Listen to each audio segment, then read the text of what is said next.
मैदान तक कुदरत का क्रोध जारी है। राजस्थान में भारी बारिश के बाद यहाँ के कई शहरों में हाहाकार मचा हुआ है। राजस्थान के जोधपुर में हर तरफ बाढ़ की तबाही नजर आ रही है। सब्जी मंडी में इतना पानी भर गया है कि सब्जियां तैरती नजर आई हैं। 4 तस्वीरें आपके सामने रख रहे हैं। वहीं टोंक में तो बाइक सैलाब के साथ बह गई। जोधपुर में बारिश के बाद शहर के भीतरी इलाके में कार पानी में बहती दिखाई दी है। कोटा में तो घरों तक में पानी घुस चुका है। आसमान से बरस रही आफत के आगे लोग लाचार हैं और बेबस हैं। बेहिसाब पानी ने बाढ़ जैसी स्थिति ला दी है और कई जगह लोगों की जिंदगी पर संकट आ चुका है। 4 तस्वीरें आपके सामने। यूं तो रेगिस्तान में आप कल्पना करते हैं कि भीषण गर्मी पड़ रही होगी, पानी का नामो निशान नहीं होगा, लेकिन ये 4 तस्वीरें आपको दिखाती है कि रेगिस्तान भी पानी पानी हो गया है। सैलाब में टोंक में बाइक बह जाती है। जोधपुर में सब्जी मंडी में इस तरीके से पानी आ जाता है कि सब्जियां तैरती दिखाई देती हैं। कोटा में किस तरीके से लोग फंस गए हैं और कोटा में घरों तक में पानी घुस चुका है।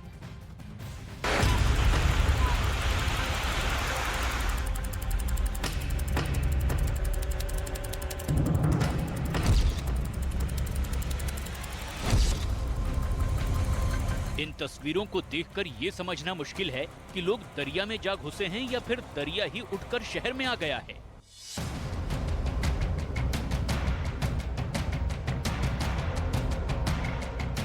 यहाँ टेम्पो का आधा हिस्सा पानी में डूबा है। स्कूटर की तो सिर्फ सीट ही नजर आ रही है और इस कार का टायर तो पानी के बीच नजर तक नहीं आ रहा। ये तस्वीरें राजस्थान के जोधपुर की है, जहां मानसून की टेढ़ी चाल ने शहर की सब्जी मंडी का ये हाल कर दिया है। तेज बारिश के बाद जोधपुर के भदवासिया सब्जी मंडी का ये लबालब हाल है।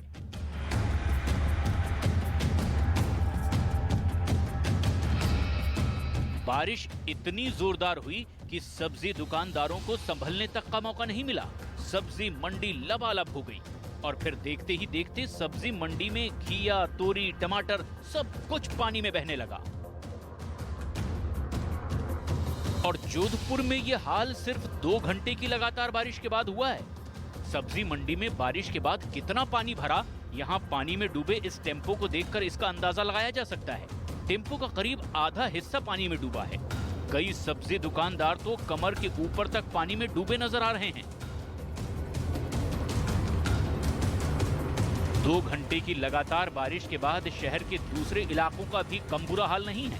देखिए, बारिश के बाद इस मोहल्ले में इतना पानी भरा है कि आधा दरवाजा पानी में डूबा दिखाई दे रहा है।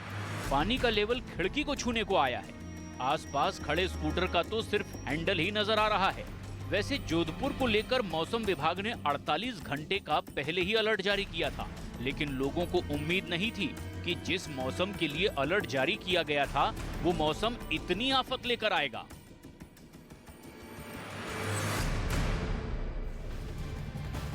अब आपको राजस्थान के पाली से आई कुछ तस्वीरें दिखाते हैं। पाली में सुबह से तेज बारिश हो रही है, जिसकी वजह से कई जगहों पर इतना पानी भर गया कि लोगों की आवाजाही अब ठप हो चुकी है। अब इस तस्वीर को ही आप देख लीजिए। पानी से लबालब भरे अंडरपास के बीच से कार निकालने की कोशिश भारी पड़ गई। पानी में जाते ही कार पहले बंद हुई और उसके बाद कार के अंदर ही कार में सवार ड्राइवर फंस जाता है। इसके बाद लोगों ने मदद करके कार के अंदर से ड्राइवर को निकाला है। फिर काफी मशक्कत के बाद पानी के बीच से कार को बाहर निकाला गया। 2 तस्वीरें हम आपके सामने इस पूरे घटनाक्रम की रख रहे हैं। कैसे कार पहले अंडरपास के अंदर फंसी, उसके बाद पानी के बीच लोगों ने बड़ी मुश्किल से कार का दरवाजा खोलकर कार सवार को बाहर निकाला और फिर करीब 5 से 6 लोग धक्का देकर बाहर को कार को जो है पानी के बीच से लेकर आते हैं। ये 2 तस्वीरें आपके सामने हैं और ये 2 तस्वीरें पूरे घटनाक्रम को समझाती हैं। कैसे कार सवार अंडरपास के बीचों बीच फंस जाता है। बड़ी मुश्किल के बाद कार सवार को सबसे पहले बाहर निकाला गया और उसके बाद 6 से 7 लोग कार को धक्का मारते हैं और कार बाहर निकाली जाती है। भारी बारिश से आधे हिंदुस्तान में बाढ़ जैसे हालात बने हुए हैं। नदियां उफान पर हैं तो कहीं जिंदगी लहरों के बीच फंस गई है, कहीं मूसलाधार बारिश से सड़क ही धंस गई है तो कहीं पानी के तेज बहाव के आगे जान बचाने की कोशिश हो रही है। आपकी टीवी स्क्रीन पर हम 3 तस्वीरें रख रहे हैं। पहली तस्वीर आप मध्य प्रदेश के शाजापुर की देख रहे हैं, जहां भारी बारिश और बाढ़ के बाद सड़कें गायब हो गई हैं। हर तरफ समंदर नजर आता है। लोगों की मजबूरी है कि जान पर खेलकर लोग इसे पार कर रहे हैं। अगली तस्वीर आप जम्मू कश्मीर के कठुआ की देख रहे हैं, जहां एनडीआरएफ की टीम लगातार लोगों की मदद में जुटी है। और तीसरी तस्वीर आप महाराष्ट्र के नागपुर की देख रहे हैं, जहां डैम लबालब नजर आ रहे हैं।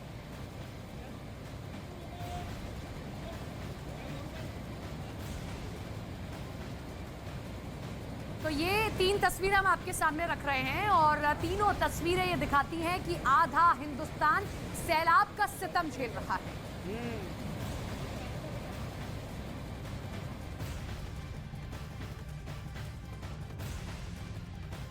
तो देखिए, अब हम आपको कठुआ की ये तस्वीर दिखाते हैं। देखिए कैसे जम्मू कश्मीर के कठुआ में ये लोग फंस जाते हैं, उसके बाद एनडीआरएफ की टीम पहुंचती है, लोगों का इस कदर रेस्क्यू किया गया है। ये जम्मू कश्मीर की तस्वीर आप देख रहे हैं, हालात यहाँ कैसे बेकाबू हो चले हैं। और ये देखिए, ये तस्वीरें आप देखिए कैसे लोगों को रेस्क्यू किया गया, उनसे मुलाकात की जा रही है, उनको समझाया जा रहा है कि ऐसे जान जोखिम में डालकर नदी को पार न करें। लगातार लोगों को रेस्क्यू किया जा रहा है। ये जम्मू कश्मीर के कठुआ में ये तस्वीर है, जब नदी उफान पर आ जाती है और उसके बाद भी लोग उसे पार कर रहे हैं। ऐसे में लोग फंस जाते हैं, जिसके बाद एनडीआरएफ की टीम मौके पर पहुंची है और इसके जरिए उन्हें रेस्क्यू कर लिया गया है। आधा हिंदुस्तान ये तस्वीरें देख रहा है और खेल रहा है।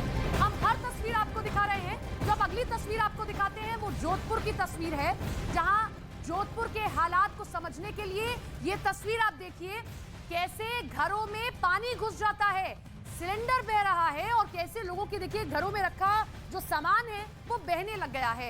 इस तस्वीर को आप देखिए और समझिए कि लोग कितने बेबस हो गए हैं। कैसे आधा हिंदुस्तान जब इसकी मार झेल रहा है, घरों तक में पानी भर चुका है और लोगों का सामान जो घरों में रखा है अब वो तैरकर सड़कों पर आने लग गया है। पानी में बह रहे ये गैस सिलेंडर आप देखिए, इस बात की तस्दीक करते हैं कि जोधपुर में हालात बेहद खराब हैं। यहाँ वहाँ पानी भर चुका है, लोगों के घरों तक पानी भर चुका है और जो घर में सामान है अब वो तैरकर सड़कों पर आने लग गया है। तो ये तस्वीरें लगातार हम आपको दिखा रहे हैं। अभी आपने कठुआ की तस्वीर देखी, अब जो मेरे पीछे ये तस्वीर आप देख रहे हैं, ये राजस्थान के जोधपुर की तस्वीर आप देख रहे हैं। देखिए कैसे गैस सिलेंडर पानी में बह रहे हैं और ये सड़क की तस्वीर है। हालात इतने बेकाबू हो चले हैं कि जब बारिश हो जाती है उसके बाद में पानी घरों में भर रहा है और घरों में रखा सामान इस कदर सड़कों पर आने लग गया है। लोग अपना सामान अब इधर उधर बचाते नजर आ रहे हैं। ये देखिए गैस सिलेंडर हैं, वहां घरों में रखे हुए थे या जब काम हो रहा है, लेकिन जैसे ही पानी अब घर में अंदर घुसता है ये गैस सिलेंडर तैरकर सड़कों पर आने लगे हैं। तो ये लगातार तस्वीरें हम आपको दिखा रहे हैं। न्यूज़ 18 एक्सक्लूसिवली हर एक तस्वीर जो सैलाब के सामने आ रही है वो आपके सामने रख रहा है। अब आपके सामने 5 तस्वीरें रखते हैं जो मध्य प्रदेश के अलग अलग जगहों से सामने आई हैं। ये तस्वीरें वहां के हालात बयां करती हैं। बारिश के बाद आई तस्वीर ये देखिए आपके सामने है। मध्य प्रदेश के ये सभी जिले हैं। मंदिर डूब जाता है खरगोन में। वहीं बुरहानपुर की तस्वीर आप देखिए, गांव जो है टापू बन चुका है। श्योपुर की तस्वीर आप देख लीजिए कैसे सड़क पर सैलाब आ चुका है, सड़कें दरिया बन चुके हैं। मध्य प्रदेश के गुना की यह तस्वीर है। शाजापुर में भी तस्वीर कुछ ऐसी ही कि लोग बेबस हैं क्योंकि अपनी जीवनचर्या चलानी है, इसीलिए इस तेज बहाव को भी पार करते हैं। तो मध्य प्रदेश के खरगोन की तस्वीर आपके सामने है। बुरहानपुर में भी हालात वैसे ही हैं। गुना में भी हालात कुछ ऐसे ही और श्योपुर में भी सड़कें दरिया बन चुकी हैं। जिलों में बारिश की वजह से भारी नुकसान हुआ है।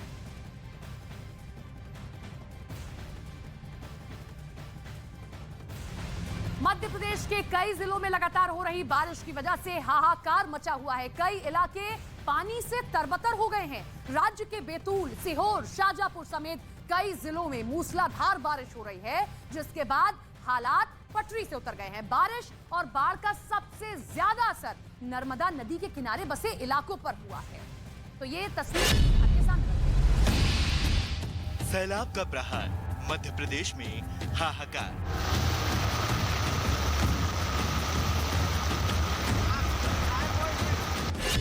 कई जिलों में पानी का प्रलयकाल।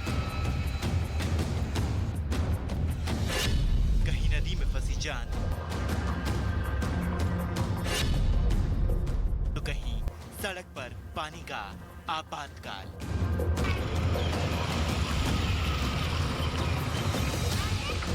मध्य प्रदेश के कई जिलों में लगातार मूसलाधार बारिश हो रही है, जिनमें बैतूल भी शामिल है। लगातार हो रही झमाझम बारिश के बीच नदी नाले उफान पर हैं। इसी बीच आए दिन लोगों के बहने की तस्वीरें भी सामने आ रही हैं। इसके बावजूद भी कुछ लोग अपनी जान से खिलवाड़ करने से बाज नहीं आ रहे हैं। यही वजह है कि ऐसे हादसों का सिलसिला भी लगातार जारी है। कुछ ऐसी ही तस्वीरें बैतूल से भी सामने आई, जहां नदी में आए तूफान ने देखते ही देखते एक भारी भरकम ट्रक ट्रॉली को अपने आगोश में ले लिया। ट्रैक्टर चालक ने लापरवाही बरतते हुए पानी के तेज बहाव में ट्रैक्टर ट्रॉली को उतार दिया, लेकिन ये लापरवाही ट्रैक्टर चालक पर भारी पड़ गई। बताया गया कि नदी में पानी का बहाव इतना तेज था कि कुछ दूर जाने के बाद ट्रैक्टर से ट्रॉली अलग हो गई और सैलाब में बह गई, जबकि चालक अपनी जान बचाने के लिए ट्रैक्टर पर चढ़ गया। इसकी जानकारी मिलते ही ग्रामीण वहां पहुंच गए। फिर ड्राइवर को सैलाब से बाहर निकालने का काम शुरू किया गया। लोगों ने काफी कोशिश के बाद एक रस्सी की मदद से उस ड्राइवर को नदी से बाहर निकाल लिया।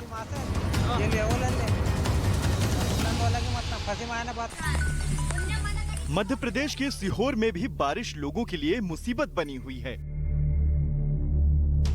भारी बारिश की वजह से सिप नदी के किनारे ईंट के भट्टे पर गए 6 मजदूर नदी के तेज बहाव में फंस गए। इसकी जानकारी मिलने पर एसडीआरएफ की टीम मौके पर पहुंची और उन्हें बचाने के काम में जुट गई। एसडीआरएफ की टीम ने कई घंटों की मशक्कत के बाद बाढ़ के पानी में फंसे मजदूरों को सुरक्षित निकाल लिया। कि हमारे कुछ सैनिक हैं और जो नगर सैनिक हैं और जो छिपानेर की कुछ तैराक हैं, उनके द्वारा रस्से से उसको बांध के और उस पार लेके आए नाले के इस पार। अब जरा इस तस्वीर को देखिए। रोंगटे खड़े कर देने वाली ये तस्वीर भी मध्य प्रदेश के सीहोर जिले की है। इन लोगों को पैसों के आगे मौत से भी डर नहीं लगता। तेज बारिश और सिप नदी के पुल पर बह रहे पानी के बीच डंपर निकला जा रहा। एक ही नहीं, पीछे नजर दौड़ाएं तो खनन माफिया के कई डंपर आपको दिखाई देंगे। अब अगर उफनती नदी के पुल से जब रेत का ओवरलोड डंपर निकल जाएगा तो हादसे की पूरी संभावना होती है। तो ये भी देख लीजिए, सीहोर के ग्राम भिलाई में अंबर नदी पर बना रपटा पर अचानक सड़क धंस गई और एक के बाद एक कई डंपर पलट गए। सीहोर जिले के कई इलाकों में लगातार हो रही बारिश ने शहरी और ग्रामीण जनजीवन को प्रभावित कर दिया है।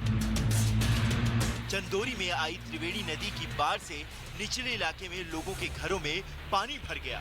तस्वीरों में आप देख सकते हैं, एक महिला घर में भरे पानी को बर्तन की मदद से बाहर निकाल रही है, जबकि घर का सब सामान पानी से खराब हो गया है। मध्य प्रदेश के शिवपुरी में भी बारिश और बाढ़ से भारी तबाही आई। बेतवा नदी का जलस्तर काफी बढ़ गया। बताया गया कि जंगल में अपने मवेशियों को चराने 2 चरवाहे नदी के बीच फंस गए।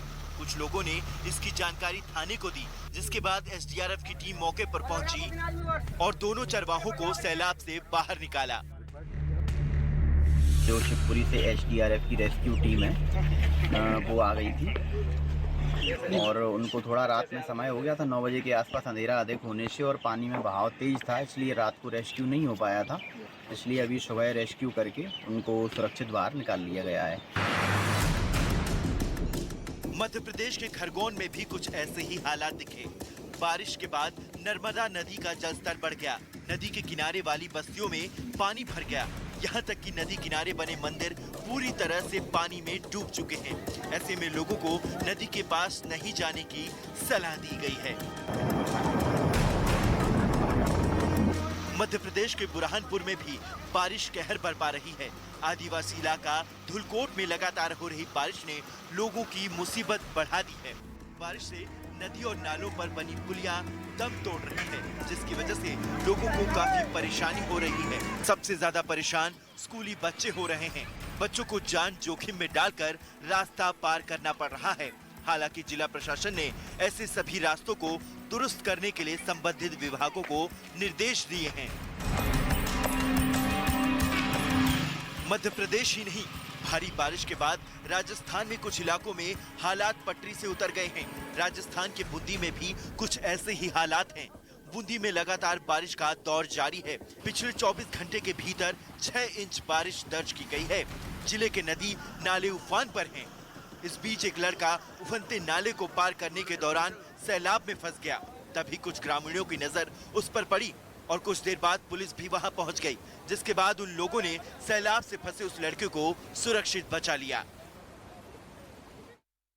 तो मध्य प्रदेश, छत्तीसगढ़, राजस्थान और गुजरात समेत कई राज्यों में बारिश मुसीबत बनकर आई है। बारिश के बाद आई बाढ़ ने लोगों का जीना मुहाल कर दिया है। बाढ़ की वजह से हजारों लोग अपने घरों में कैद होकर रह गए, लेकिन उनकी परेशानी अभी कुछ और दिन रहने वाली है, क्योंकि मौसम विभाग ने कई राज्यों में भारी बारिश का अलर्ट जारी कर दिया है, जिसके मुताबिक राजस्थान, मध्य प्रदेश, हिमाचल प्रदेश के कुछ इलाकों में भारी बारिश आने वाले दिनों में हो सकती है। इसके साथ ही जम्मू के कुछ इलाकों में बारिश के साथ पहाड़ खिसकने की घटनाएं भी हो सकती हैं। इन इलाकों में अगले 72 घंटे तेज बारिश की चेतावनी दे दी गई है। यही वजह है कि लोगों को नदी नालों से दूर रहने के लिए कहा गया है। तो ये अलर्ट जारी किया गया है। तो नागपुर में भारी बारिश के बाद डूब का खतरा बढ़ गया है। यही वजह है कि प्रशासन ने एहतियातन तोतला डोम डैम के गेट खोल दिए हैं, लेकिन इससे डैम के आसपास के इलाकों की परेशानी अब बढ़ गई है। डैम के गेट खोलने के बाद उससे तेज रफ्तार में पानी बहता दिखाई दिया है और कुछ देर में डैम के आसपास के इलाकों में पानी भर गया है। नागपुर में और विदर्भ में भी जोरदार बारिश के बाद ज्यादातर डैम में लबालब पानी भर गया, जिसके चलते उनके डैम के गेट खोल दिए गए। 14 गेट हैं जिन्हें खोल दिया गया है। नवेगांव खेरी डैम के 16 गेट खोले गए हैं। तोतला डोह डैम से 10,476 क्यूसेक पानी छोड़ा गया है। इसके बाद नागपुर के 4 तहसीलों में अलर्ट जारी कर दिया गया है। तो ये तस्वीरें नागपुर के डैम की आप देख रहे हैं, क्योंकि तेज बारिश हुई जिसके चलते डैम के गेट खोलने पड़े हैं और डैम के गेट जब खोले गए उसके बाद निचले इलाकों में बाढ़ का खतरा बढ़ गया।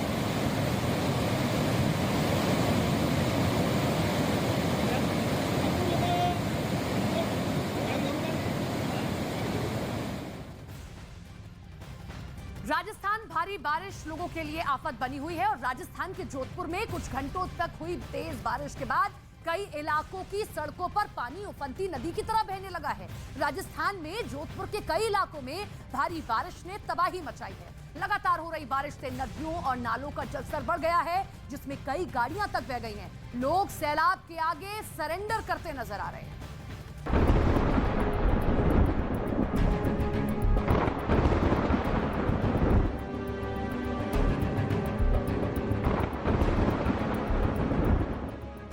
बाजार सैलाब की सनसनी, लहर लहर बस्ती में जल के है।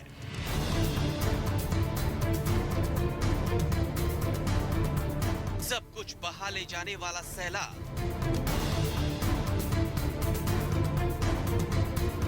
ये रेतीले रेगिस्तान की तस्वीरें हैं, जहां आसमान से बरसी बारिश जमीन पर ऐसी मुसीबत बनी कि चारों तरफ चीख पुकार बच गई। बीच बाजार मोटरसाइकिल तिनके की तरह बहने लगी और सैलाब अपने शोर से हर किसी को डराने लगा। ये तस्वीरें राजस्थान के टोंक की है। टोंक जिले के टोडा राय सिंह में इतनी बारिश हुई कि इलाके की सड़कों और गलियों में सैलाब सनसनी मचाने लगा। सैलाब अपनी तेज धार में भारी भरकम गाड़ियों को तिनके की तरह बहाने लगा और लोग इन लहरों के आगे कितने बेबस दिखे वो इन तस्वीरों से समझिए। अब राजस्थान के ही जोधपुर शहर का हाल देख लीजिए। आसमान से झमाझम बारिश के बाद गली मोहल्लों में इतना पानी भर गया कि लोग हैरान रह गए। ये नीली कार तो सैलाब के साथ बेकाबू होकर बहने लगी। ऊपर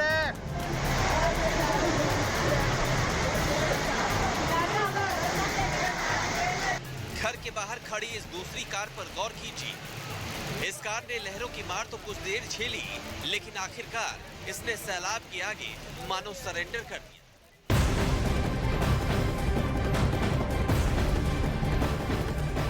तो बड़ी खबर आपको बता दें, सोनिया गांधी ईडी दफ्तर पहुंच चुकी हैं। दूसरे दौर की अब पूछताछ सोनिया गांधी से की जाएगी। आज दूसरी बार सोनिया गांधी ईडी के सामने पेश हो रही हैं। ये बड़ी खबर आप देख रहे हैं, जहां एक तरफ कांग्रेस ने पूरी तरीके से तैयारी कर ली है सत्याग्रह की, वहीं दूसरी तरफ सोनिया गांधी 11 बजे का समय दिया गया था और ठीक 11 बजे वो ईडी दफ्तर पहुंच चुके हैं। नेशनल हेराल्ड केस में 21 जुलाई को इससे पहले सोनिया गांधी से पूछताछ हुई थी। उस दौरान भी कांग्रेस का बड़ा प्रदर्शन देखने को मिला था और आज भी जिस तरीके से अजय माकन की तरफ से प्रेस कॉन्फ्रेंस की गई और इस बात का ऐलान कर दिया गया कि जब तक सोनिया गांधी से पूछताछ ईडी में होती रहेगी तब तक राजघाट पर इसी तरीके से सत्याग्रह होता रहेगा। ये बड़ी खबर और बड़ी तस्वीर आप देख रहे हैं। Sonia Gandhi national Herald case में क्योंकि पूछताछ होनी है उसके लिए ईडी दफ्तर पहुंच चुकी हैं और अब से थोड़ी देर में पूछताछ शुरू कर दी जाएगी।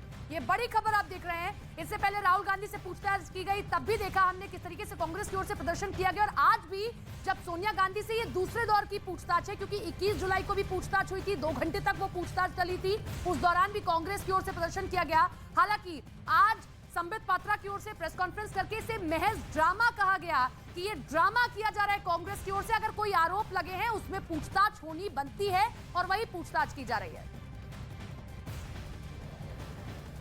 बिल्कुल, तो इस वक्त की अहम जानकारी यही है कि फिलहाल सोनिया गांधी अपने आवास से निकली और सीधे वो ईडी ऑफिस इस वक्त पहुंच गई हैं। उनसे बस कुछ ही मिनटों में पूछताछ शुरू होगी। इससे पहले आपको बता दें कि 21 जुलाई को भी सोनिया गांधी से पूछताछ हुई थी और 2 घंटे तक लगातार उनसे पूछताछ चली थी। उसके बाद वो अपने आवास आ गई थी। लेकिन आज एक बार फिर से चूंकि कल सोमवार का दिन था, कल उनसे पूछताछ होनी थी, लेकिन कल पूछताछ नहीं हो पाई। आज फिर से उनसे पूछताछ होगी और आपको बता दें कि वो ईडी ऑफिस पहुंची हैं, थोड़ी देर में उनसे पूछताछ शुरू होगी और इस दौरान जो तमाम अहम सवाल हैं उन सवालों के जवाब देने होंगे सोनिया गांधी को। इसके पहले राहुल गांधी से भी पूछताछ हो चुकी है और लंबे वक्त तक उनसे पूछताछ हुई थी। कई घंटे तक, देर रात तक राहुल गांधी से पूछताछ हुई थी। इस दौरान आपको बता दें कि तमाम सवालों के जवाब राहुल गांधी ने दिए थे। लेकिन आज की जो तस्वीर है वो ये है कि सोनिया गांधी ईडी के सामने एक बार फिर से पेश हुई है और नेशनल हेराल्ड मामले में उनसे पूछताछ होने जा रही है फिलहाल। और इस पूछताछ में तमाम अहम जानकारी फिलहाल ईडी को देंगी सोनिया गांधी। इस पूरे मामले में एजीएल से लेकर के यंग इंडिया तक की जो तमाम जानकारी है वो उनसे सवाल किए जाएंगे। और आपको बता दें कि सुब्रमण्यम स्वामी ने ये केस दायर किया था, उसके बाद से जांच शुरू हुई थी। ईडी दफ्तर में आज सोनिया गांधी पहुंची हुई हैं। आप देख सकते हैं काफिला सोनिया गांधी का यहाँ पर पहुंचा है। जो स्क्वाड है ये देखिए, सोनिया गांधी यहाँ पर बैठी हुई हैं और उनके साथ प्रियंका गांधी भी मौजूद हैं। काफी हलचल एकदम से यहाँ पर हुई है क्योंकि सोनिया गांधी के साथ जो काफिला था वो आप देख सकते हैं तस्वीरों में, सोनिया गांधी और प्रियंका गांधी एक साथ यहाँ पर पहुंची हुई हैं। और यहाँ पर जिस तरह से दिखाया जा रहा था, देखिए पूरा काफिला आपको यहाँ पर सुरक्षा का जो देखा जा सकता है जो सोनिया गांधी का काफिला था, क्योंकि यहाँ पर वो ठीक 11:02 पर यहाँ पर पहुंची हैं और आज ईडी दफ्तर में दूसरी बार सोनिया गांधी से पूछताछ होगी। उनका पूरा काफिला, सुरक्षा का काफिला उनके साथ था। उनकी जो गाड़ी है, गाड़ी के बाईं तरफ सोनिया गांधी बैठी थी जबकि दाहिनी तरफ प्रियंका गांधी बैठी थी। और अब कुछ देर बाद ही ईडी दफ्तर में उनसे पूछताछ शुरू होगी क्योंकि आज दूसरी बार की पूछताछ है। सोनिया गांधी का स्वास्थ्य हल्का जो है इस वक्त ठीक नहीं है और इसी वजह से प्रियंका गांधी को उनके साथ यहाँ पर रखा गया है ताकि सोनिया गांधी की दवाइयों को भी यहाँ पर वो देख सकें और समय समय पर उन्हें देते रहें। और साथ ही सोनिया गांधी की अगर तबीयत बीच में यहाँ पर नासाज रहती है तो उस बीच में ईडी उन्हें आराम करने की भी सलाह दे सकती है। और यहाँ पर एक चीज़ और है कि लगातार जो पूछताछ होगी वो 3 चरणों में हो सकती है क्योंकि उनके स्वास्थ्य को देखते हुए ये ईडी की तरफ से उनको यहाँ पर छूट दी गई है। कैमरामैन अनिल के साथ दीपक बिष्ट, न्यूज़ 18 इंडिया, दिल्ली। तो हमारे सहयोगी बता रहे थे कि किस तरीके से वो ईडी के सामने इस वक्त पहुंच गई हैं और उनसे पूछताछ जो है अब से कुछ ही मिनटों में शुरू हो जाएगी। साथ ही हमारे सहयोगी ने यह भी जानकारी दी कि उनके लिए बाकायदा स्वास्थ्य सुविधाओं का इंतजाम किया गया है, कि एम्बुलेंस उनके लिए खड़ी की गई है क्योंकि और ये पूछताछ उनसे 3 चरणों में हो सकती है। उसके पीछे की वजह यह है कि उनका स्वास्थ्य खराब है, उनको वक्त पर दवाइयां लेनी होती हैं, उनको वक्त पर तमाम तरीके के डॉक्टर से भी बात करनी होती है। ऐसे में उनको कम से कम वो वक्त दिया जाएगा और 3 अलग अलग चरणों में उनसे पूछताछ हो सकती है। हालांकि जो पिछली बार पूछताछ हुई थी सोनिया गांधी से वो तकरीबन 2 घंटे की पूछताछ हुई थी और उसके बाद वो वापस आ गई थी। हालांकि उसके बाद कांग्रेस ने प्रेस कॉन्फ्रेंस भी किया था। उन्होंने कहा था कि हमें कोई जल्दी नहीं थी, वो ईडी चाहती तो और भी ज्यादा पूछताछ कर सकती थी, लेकिन फिलहाल ईडी ने ही 2 घंटे ही सवाल जवाब किए और अब उनको छोड़ दिया है। लेकिन दूसरी अहम बात यह है कि आज जब दूसरे दौर का जब सवाल जवाब शुरू हो रहा है, ऐसे में कितने वक्त तक ये पूछताछ चलेगी ये देखने वाली बात हुई। लेकिन फिलहाल आप आपको बड़ी और अहम जानकारी दे दें कि सोनिया गांधी इस वक्त ईडी दफ्तर में मौजूद हैं और उनसे पूछताछ किसी भी वक्त शुरू हो सकती है। आपको बता दें कि सोनिया गांधी का जो आवास है वहां पर सुरक्षा कड़ी कर दी गई है और इस कड़ी सुरक्षा के बीच जब लगातार नजर बनी हुई थी कि सोनिया गांधी क्या 11 बजे निकल जाएंगी, लेकिन ठीक 11 बजे के पहले ही सोनिया गांधी अपने घर के पिछले दरवाजे से निकली और पिछले दरवाजे से निकलने के बाद वो सीधे ईडी के दफ्तर पहुंच गई। इससे पहले राहुल गांधी से भी पूछताछ हुई थी और आज आपको बता दें कि इसको लेकर के चारों तरफ हंगामा होने की उम्मीद है। देखिए, एक तो पार्लियामेंट सेशन चल रहा है, पार्लियामेंट में भी जो कांग्रेस के सांसद है वो इसका विरोध करेंगे और सोनिया गांधी के आवास पर और साथ ही जो कांग्रेस का एआईसीसी दफ्तर है यहां पर भी तमाम कांग्रेस के नेता पहुंचे हैं। उन्होंने कहा कि हम इसका विरोध करते हैं और साथ ही उन्होंने ये भी कहा कि जब एक तरीके से दबाव बनाने की कोशिश है कि ईडी का सहारा लिया जा रहा है। यहां पर हरीश रावत पहुंचे थे, यहां पर पवन बंसल पहुंचे थे, सब लोगों ने एक सुर में जो ईडी की पूछताछ हो रही है उसका विरोध किया है। लेकिन नेशनल हेराल्ड मामले में फिलहाल कोई राहत नहीं मिलती हुई नजर आ रही है। मुश्किलें बढ़ सकती हैं आने वाले वक्त में सोनिया गांधी की, क्योंकि जो सवाल जवाब होंगे उन सारे सवालों के जवाब उनको देने हैं। हाँ, ये जरूर है कि उनको उनकी तबीयत को देखते हुए थोड़ी राहत जरूर दी गई है और आने वाले वक्त में कहा जा रहा है कि 3 चरणों में उनसे पूछताछ होगी और उनको समय पर दवाइयां देने का जो समय है वो भी उसका भी ख्याल रखा जाएगा। एक एम्बुलेंस को तैयार किया गया ताकि कहीं कोई दिक्कत ना हो। लेकिन इन तमाम सवालों का जवाब आज सोनिया गांधी को देना होगा नेशनल हेराल्ड में, जो लगातार पिछले दिनों से चल रहा है। आपको बता दें कि इसको लेकर के सोनिया गांधी और राहुल गांधी कोर्ट भी गए थे। उन्हें शायद उम्मीद थी कि कोर्ट से कोई राहत मिल सकती है, लेकिन उन्हें कोर्ट से भी कोई राहत नहीं मिली और ये लगातार जांच जारी है। और इस जांच के बीच में आज एक बार फिर से ईडी के सामने सोनिया गांधी पेश हो रही हैं। कुल मिलाकर के नेशनल हेराल्ड से जुड़े उन तमाम सवालों का जवाब आज सोनिया गांधी को देना होगा जो पिछले दिनों लेकर के सवाल हुआ था। संबित पात्रा, बीजेपी के प्रवक्ता ने कांग्रेस पर बड़ा हमला किया है, उन्होंने क्या कुछ कहा है वो भी दिखाते हैं आपको। आज सोनिया गांधी जो कांग्रेस पार्टी की अध्यक्षा हैं, उनकी पेशी ईडी के सामने है। जिस प्रकार का माहौल कांग्रेस पार्टी इस पूरे विषय को लेकर बना रही है वह भी पूरा देश देख रहा है।